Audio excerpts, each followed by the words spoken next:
পীযুষ হাজৰিকা মণিৰাম হতক টকাৰ লুট দিছে। সভাত খিলঞ্জীয়া লোকক কোনো কাৰণতে উচ্ছেদ কৰিবলৈ দিয়া নহ'ব বুলিও সকীয়াই দিয়ে প্ৰতিবাদী জনতাই। আনহাতে স্বাধীনতাৰ পূৰ্বৰে পৰা ৰজাদিনীয়া পৰম্পৰা অক্ষুণ্ণ ৰাখি অহা জাগিৰোডৰ বিভিন্ন অঞ্চলৰ জনগোষ্ঠীয় লোকসকলে ভোগ দখল কৰি অহা ভূমি কোনোপধ্যেই এৰি নিদিয়াৰ সিদ্ধান্ত কৰা হয় এই সভাতে। আমাৰ যে ভূমি লাগিব, আমি কেতিয়াও এৰি নিদিওঁ। এই ভূমি জন্মবাসীৰ পৰা আছো, আমাক লাগিব। কোনো দালাল ইয়াত সোমালেও নহব, কেতিয়াও নচলিব। আমাক ভূমি লাগিবই লাগিবই লাগিবই। তেজ দিম, তেওঁ জিকি যাম। মাটি নেৰুৱে, কোনো দালাল নহব ইয়াত। দালাল আহিলে আমি শেষ কৰি দিম। আজি যিটো ইয়াত সভাখন বহিছে, উপজ্যেষ্ঠসকলে যিবিলাক বক্তব্য দিছে, সেইটোক আমাৰ মানে কোনো মান্তি নহয়। তেখেতে যি মন্ত্ৰী পীযুষ ডাঙৰীয়া মন্ত্ৰী যিটো কৈছে, তেওঁ মানে লিখিতভাৱে আমাক দিয়া নাই। লিখিতভাৱে আমাক কোনো পধ্যে দিয়া নাই। আমি যিটো লিখিতভাৱে আমি যেতিয়া পাম, তেতিয়াহে আমি সফল বুলি ভাবিম। এইটো আমাৰ টাউনশ্বিপটো আমাক নালাগে, আমাৰ নিজৰ মাটিভূমি আমাক লাগিবই। আমি ইয়াতে বনবাস আছো আৰু বনবাস কৰি থাকিমেই। যোৱাকালি যিটো ঘটনা ঘটি গৈছে, তাৰ বাবে আমি বহুত দুখ লাগিছে। তেওঁলোকে সেইটো কৰিব নালাগিছিলে। যিটো আমি শুনা পাইছো যে তেওঁলোকে 3 লাখ টকা আনি বুলি বিজেপি লিডাৰ কেইটাই ইয়াত মানে যোগাযোগ কৰি সহযোগ কৰিছে। সেইবাবে আমাৰ মহিলাবিলাকে ওলাই আহি তেওঁলোকক হাতে পাতে পাইছে, দমন কৰিবলৈ আগবাঢ়ি আছে। সেইখিনি কৰাৰ কাৰণে আমাৰ বহুত দুখ লাগিছে। আমাৰ লগতে থাকে, আমাৰ লগতে সহযোগ কৰে, আৰু তেওঁলোকে আমাৰ লগতে অন্যায় কৰিবলৈ চেষ্টা কৰি আছে। ইয়াত দালাল নচলিব। আচলতে এই জাতি মাটি ভেটি ৰক্ষাৰ শ্লোগান দি চৰকাৰ গঠন কৰা এই বিজেপি দলটো একচুৱেলি তেওঁলোকে জনজাতি বিৰোধী। তিৱাৰ লগতে প্ৰতিবেশী অন্যান্য খিলঞ্জীয়া জাতি জনগোষ্ঠীক শেষ কৰা এটা সাংঘাতিক ধৰণৰ এটা মানে ৰাজনৈতিক পৰিকল্পনা, যিটো আমি কোনো কাৰণতে আমি সফল হ'ব দিব নোৱাৰো। ছেটেলাইট টাউনশ্বিপনো কি? ছেটেলাইট টাউনশ্বিপৰ পৰা আমাৰ কি লাভালাভ হ'ব? ছেটেলাইট টাউনশ্বিপ ডাঙৰ বিল্ডিং থাকিব, ডাঙৰ ঘৰ থাকিব, তাত চুইমিং পুল থাকিব, তাত সকলো ধৰণৰ সা সুবিধা থাকিব, হস্পিটেল থাকিব, গোটেইখিনি থাকিব। কিন্তু আমাৰ মানুহখিনি তাতে প্ৰৱেশ কৰিব নোৱাৰে। সেইবোৰ ঘৰ, বিল্ডিং, সেইবোৰ চুইমিং পুল, সেইবোৰ গোটেইখিনি তেওঁলোকে এনজয় কৰিব। কোনে এনজয় কৰিব? এই টাটা ছেমিকণ্ডাক্টৰ যিসকল মানে কৰ্মৰত ইনভেষ্ট কৰা যিবিলাক নেকি ধনী মানুহ, তেওঁলোকৰ সেই বাসস্থান হ'ব। আমাৰ মাটিৰ ওপৰতে বুলডোজাৰ চলাই আমাৰ মানুহকে মানে ইয়াক খেদি আমাৰ মাটিৰ ওপৰতে কোনো বহিৰাগত বণিগোষ্ঠীৰ বাসস্থান হ'ব, আমি কোনো কাৰণতে সেইটো একচেপ্ট কৰিব নোৱাৰিম। আৰু এইটো গোভা ৰাজ্যৰ অন্তৰ্গত আনডিভাইডেড গোভা কিংডমৰ এটা নিয়ম নীতিৰে ঐতিহাসিক গোভা ৰজাৰ জোনবিল মেলা পালন কৰা এই গাঁৱৰ মানুহখিনিয়ে ঐতিহাসিক গোভা ৰাজ্যৰ ৰজাদিনীয়া বিহু পালন কৰা এইসকল ৰাইজ এখন তিৱা ৰাইজ। আৰু এইসকল তিৱা ৰাইজক কৈছে যে তেওঁলোকে ফৰেষ্টৰ ভূমি তেওঁলোকে অকুপাইড কৰিছে। এই ভূমিটো গোভা ৰাজ্যৰ ভূমি হয়, গোভা ৰজাৰ ভূমি হয়। ফৰেষ্ট লেণ্ড কিবা লেণ্ডৰ পিছত আহিছে, এইটো এডমিনিষ্ট্ৰেশ্যন পিছত হৈছে।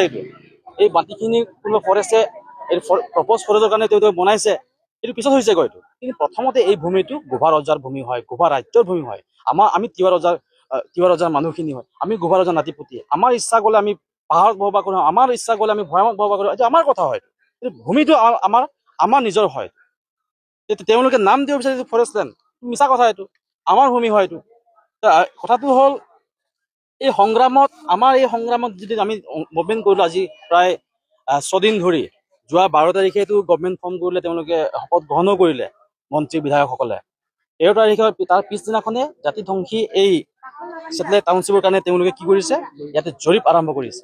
আৰু এই জৰীপৰ বিৰোধিতা কৰি আমি মুভমেণ্ট অব্যাহত কৰিলোঁ। তাৰ পিছদিনাখনে 14 মে আমি গাঁৱৰ ৰাজহুৱা এখন সভা আমি আয়োজন কৰিলোঁ, ৰাইজৰ লগত মতামত কৰিলোঁ।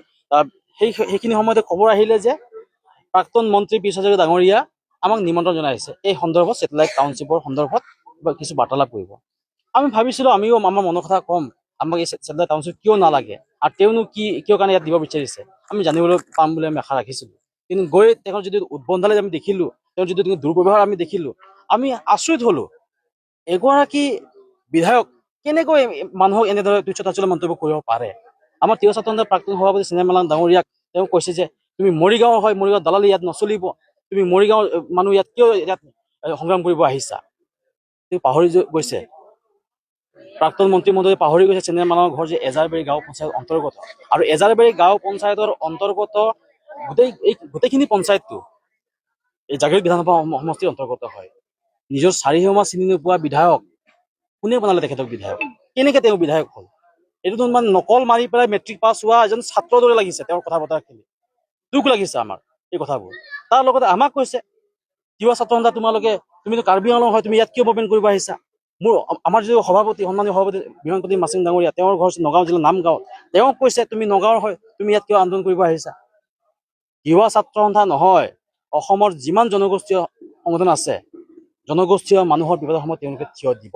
ইয়াৰ অৰ্থ এইটো নহয় যে তুমি যোৰহাটৰ, তুমি লখিমপুৰৰ, তুমি অমুকৰ এইবোৰ কথা কোৱাটো তেওঁ বাদ দিব লাগে। আমি অসমীয়া হয়, আমি স্বাভিমানী অসমীয়া হয়। অসমীয়া হয় যদি তেওঁলোকে অসমীয়া মানুহক সন্মান কৰিব শিকা নাই, তেনেহ'লে তেওঁ এজন বহিৰাগত অসমীয়া বুলি ক'বলৈ আমি বাধ্য হ'ম। আমিতো সকলোৱে জানো যি বিষয়ত আমি বিগত ৪-৫ দিন ধৰি গণতান্ত্ৰিকভাৱে আমাৰ দাবীসমূহ আমি উত্থাপন কৰি আহিছোঁ। বিগত কেইদিনমান আগতে যি কাৰ্যপন্থা জিলা আয়ুক্ত বা প্ৰশাসনৰ তৰফৰ পৰা ইয়াত হৈছিলে, তাৰ বিৰুদ্ধে আমি সদৌ অসম গোৰ্খা ছাত্ৰ সন্থা, সদৌ তিৱা ছাত্ৰ সন্থা একেলগে আমি একগোট হৈ ৰাইজৰ অধিকাৰ আৰু ৰাইজৰ হকৰ বাবে আমি আন্দোলন কৰি আছোঁ। আমাৰ কথা এটাই কথা, যি সিন্দিখৰ অঞ্চলত নলধাৰা, সিন্দিখৰ, ৰৌমাৰী সমগ্ৰ অঞ্চলত বসবাস কৰা বিভিন্ন জাতি জনগোষ্ঠীয়ে একেলগে আমি বৃহত্তৰ অসমীয়া জাতি হিচাপে আমি বসবাস আমাৰ তাহানি যুগৰ পৰা আমাৰ ইতিহাস আছে, আৰু এই ইতিহাসক যাতে কোনো পধ্যেই আমি হেৰুৱাব নিবিচাৰোঁ, আমি হেৰাবলৈ নিদিওঁ। আমি গোৰ্খা ছাত্ৰ সন্থাৰ এটাই কথা, ইয়াত থকা যিসমূহ জাতি জনগোষ্ঠী আমি সমিল মিলেৰে আছোঁ, সকলোৰে ভৱিষ্যত প্ৰজন্মৰ ভৱিষ্যত সুৰক্ষা কৰাৰ বাবে চৰকাৰে পদক্ষেপ গ্ৰহণ কৰিব লাগে। আমি অতি দুখ পাইছোঁ যি কথাখিনি উলিয়াইছে যে আমাক ইলেকশ্যন কৰিব, এইবোৰ কোনো পদে গ্ৰহণযোগ্য নহয়।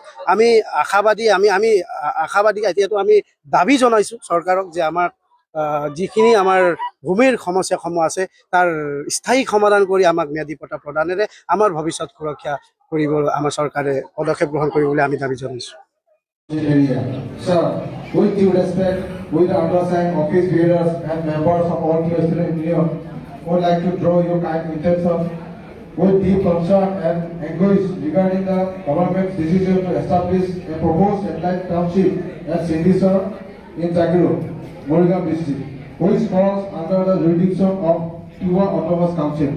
It is apparent that the proposed project may lead to the eviction and acquisition of nearly 3,000 acres of land belonging to indigenous Tiwa and other tribal communities residing in the villages of Sindisar, Polasbari, Bihita, Nongdora and Romari. These villages have existed since the pre-independence era and have preserved their rich cultural heritage, traditional values and historical identity through generations. The people of these areas have long been practicing the safeguarding the customs and traditions of the Tiwa community, including the celebration of Bihu in accordance with the age-old customs and principles of the historic Gopha kingdom. Therefore, at this critical juncture concerning the protection of our land, identity and heritage, we earnestly request you as the MLA of the Morigaon NSC to extend your support to the affected people and take firm steps towards cancellation of proposed satellite township project.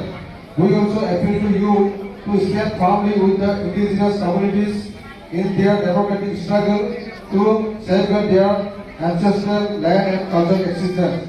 We sincerely hope for your immediate intervention and positive response in the greater interest of the Tiwa community and the indigenous people of the region. Thank you. Respectfully, Bimalpati Masek, President of all Tiwa student, and Pramod Sarkar, General Secretary of all Tiwa student.